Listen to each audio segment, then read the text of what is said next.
Alright. Get ready, use the workbook from the previous exercise.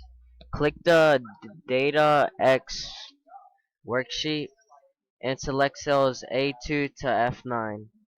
The quick analysis icon appears at the bottom right of the selected range.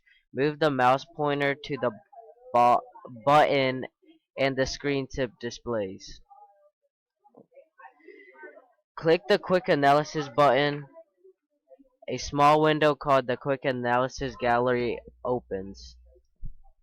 Click the charts tab in the gallery. The options change in the lower part of the gallery. Move the mouse pointer to each of the charts and a preview appears on the screen above the quick analysis gallery. For example, move the mouse pointer to the stacked area option and you'll see a preview showing this type of chart.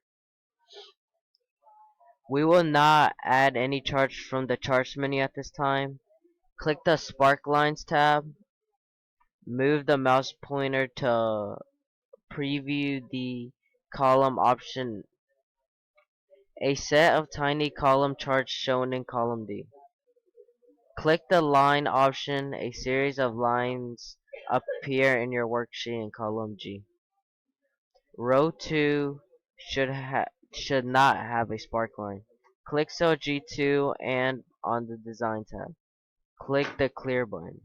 The spark line is removed in that cell in cell G2, type spark line.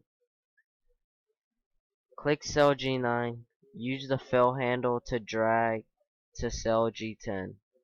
A spark line appears for the total. Select G3 to G10 and click the design tab. There are a number of options you can do with the spark lines. In the show group, click high point and low point, and in the style gallery, choose, and then save the workbook.